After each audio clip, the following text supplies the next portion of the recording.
ঠিক আছে? Welcome to মনোবল global academy, the hub of scientific happiness. আচ্ছা, আপনার যে জ্ঞান আছে, আপনার যে পড়ালেখা আছে, আপনার যে যোগ্যতা আছে, আপনার যে অর্থ সম্পদ আছে, এটা কি পরিপূর্ণ? এটা কি সাফিসিয়েন্ট, নাকি এটা অনেক সংকীর্ণ? আপনার কি মনে হয়? এই নিয়ে কলকাতার এক মহাজ্ঞানীর এবং আছে এক মাঝির একটা গল্প আছে। তো তার আগে বলি যে আসলে আপনার যা আছে এটাই এটাই এটাই এটাই আপনার জন্য অনেক কিছু। যদিও আপনি মনে করেন না যে অনেক কিছু, কিন্তু এটাই আপনার জন্য পর্যাপ্ত। হ্যাঁ, স্রষ্টা বা বাস্তবতা আসলে সেভাবেই তৈরি। এবং আপনি যদি সুখে থাকতে চান, হ্যাপি থাকতে চান, তাহলে আপনি এটা নিয়ে যদি সন্তুষ্ট থাকেন এবং এটা ভবিষ্যতে বাড়ার জন্য যদি চেষ্টা করেন, তাহলে আপনি অনেক হ্যাপি পারসন, আপনি অনেক সুখী মানুষ। গল্পটা এরকম যে আপনার সুকুমার রায়ের কবিতাও এটা হয়তো আপনারা অনেকে পড়েছেন, যে মাঝি এবং হচ্ছে যে কলকাতার পণ্ডিত বাবু, জ্ঞানী বাবু। তো ওই উনি বলছেন যে মাঝিকে জিজ্ঞেস করছেন, মাঝি তো পড়ালেখা করেন নাই, মাঝিকে জিজ্ঞেস করছেন যে মাঝি তুমি তুমি সাঁতার জানো? বা মাঝি তুমি প্রকৃতি পরিবেশ সম্পর্কে তোমার ভূগোল কি, সূর্য ওঠে, চন্দ্র চন্দ্র সূর্যোদয়, সূর্য অস্ত যায় তুমি জানো? মাঝি বলে যে না, তোমার জীবন জানা নাই, মিছা। মানে তুমি জানো প্রকৃতি হাওয়া কিভাবে বয় বা পরিবেশ কিভাবে তৈরি হয়? না, তোমার জীবন আড়ানা, মিছা। তখন তারপর আবার জিজ্ঞাসা করে, তুমি জানো পানি কিভাবে তৈরি হয়, বায়ু কিভাবে বায়, হ্যাঁ, প্রকৃতি কিভাবে পরিবর্তন হয়? না। তখন মাঝিকে বলে যে, মাঝি বলে যে না, আমি জানি না। তখন ওই জ্ঞানী বাবু বলে যে না, তোমার জীবন কত আড়ানা 12 আনা মিছা। তারপর একটা সময় কি কালবৈশাখী ঝড় ওঠে, হ্যাঁ, সাগরের মধ্যে। তো তখন হচ্ছে যে এখন মাঝি মাঝি জিজ্ঞেস করতেছে সেই জ্ঞানী বাবুকে যে আপনি কি সাঁতার জানেন? তো জ্ঞানী বাবু না, আমি তো সাঁতার জানি না। তখন মাঝি তখন তখন ওই মাঝি শিক্ষিত না, পড়ালেখা করে নাই, উনি তখন কে পণ্ডিত বাবুকে বলে, জ্ঞানী বাবুকে বলে যে আপনার জীবন তো হচ্ছে যে কত অনায় মিশা, আপনার জীবন তো হচ্ছে যে 16 অনায় মিশা। কারণ এখন তো আমি তো সাঁতার জানি, আপনি তো সাঁতার জানেন না। তাহলে জীবনে, বাস্তবিক জীবনে হয় কি, যে আমাদের জীবন দক্ষতা, লাইফ স্কিল, আমাদের WHO, হ্যাঁ, 10টা স্কিলকে আমাদের জীবন দক্ষতার জন্য সবচেয়ে গুরুত্বপূর্ণ স্কিল বলেছেন। এগুলো জীবনকে সুন্দর করার জন্য এই দক্ষতাগুলো আমাদের থাকতে হয়। কীরকম?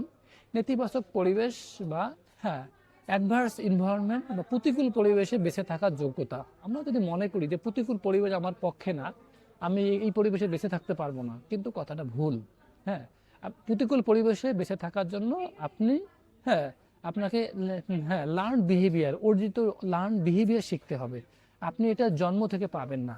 প্রতিকূল পরিবেশে বেঁচে থাকার জন্য অনেক অনেক টেকনিক্স আছে, অনেক অনেক বিদ্যা আছে, অনেক কৌশল আছে, যে কৌশলগুলো অবলম্বন করে আপনি বেঁচে থাকতে পারেন। এটাই হচ্ছে আপনার সাস্টেনেবিলিটি। আপনার কি আছে সেটা তো আপনার আছে, কিন্তু এই যে যোগ্যতা আপনাকে অর্জন করতে হবে, প্রতিকূল পরিবেশে বেঁচে থাকার যোগ্যতা। WHO এটাকে একটা স্কিল বলেছেন, এটা একটা দক্ষতা বলেন, জীবন দক্ষতা, লাইফ স্কিল বলেছেন। এই লাইফ স্কিলটা যদি থাকে, আমরা সুন্দরভাবে বেঁচে থাকতে পারবো। কারণ সবসময় আমাদের জীবনটা কখনো, life is not a bed of rose, না, জীবনটা কোনো ফুলসজ্জা হবে না। প্রতিকূলতা, বাধা এবং প্রতিনিয়ত আমরা হাজারো বাধা, হাজারো বিঘ্ন, আমাদের নেতিবাচক পরিবেশ, এসব পার করে আমাদেরকে বেঁচে থাকতে হবে।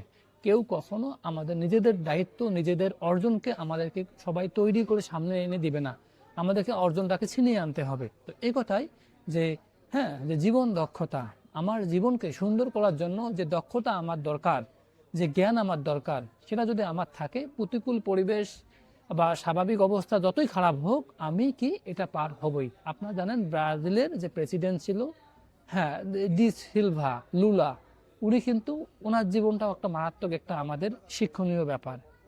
জীবনের ব্যর্থ হওয়া সকল ধরনের সারঞ্জমাদি ওনার জীবনে ছিল, কিন্তু উনি মানসিকভাবে ব্যর্থ হন নাই। হ্যাঁ, এবং প্রতিকূল পরিবেশে উনি বেঁচে থেকে সুন্দর, সাফল্যমণ্ডিত এবং ইতিহাস নন্দিত জীবন উনি আমাদেরকে দিয়েছেন। তো এরকম মনীষীরা, মহামানবরা, যাদেরকে আমরা আসলে অনুকরণ করি বা করা উচিত, তাদের জীবন অনুকরণ করলে বর্তমান বাস্তবতা যত কঠিন হোক, ভবিষ্যৎ আমাদের সুন্দরভাবেই হবে। কারণ আমরা যদিও বাস্তবতা আমাদেরকে গ্রহণ করতে হবে, কিন্তু ভবিষ্যৎটা আমাকে ধারণ করে লক্ষ্যের দিকে চলতে হবে। তাহলে আমরা আশা করব যে প্রত্যেকটা মানুষের জীবন বদলে যেতে পারে। কারণ যখন মনের সংস্কার হয়, যখন আমাদের জ্ঞান গর্ভ থাকে, হ্যাঁ, মনের সংস্কার হলে মনে পরিবর্তন আসে, আচরণে পরিবর্তন আসে, ব্যবহারে পরিবর্তন আসে।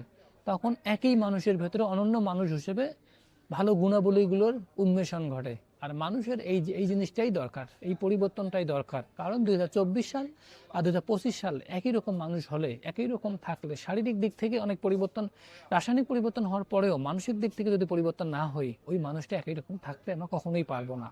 তাহলে সব পৃথিবী বদলে গেছে, সময় পরিবর্তন হচ্ছে, প্রতিনিয়ত প্রত্যেকটা সেকেন্ড আমাদের জীবন থেকে চলে যাচ্ছে, কিন্তু আমরা আমাদের মনের সংস্কার করি।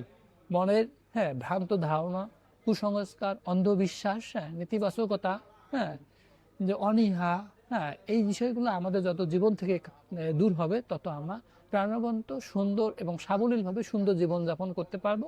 তাতে পরিবেশ, সমাজ এবং দেশের পরিবর্তন হবে। সবাই ভালো থাকবেন। এই ভিডিওটা দেখার জন্য সবাইকে অনেক ধন্যবাদ।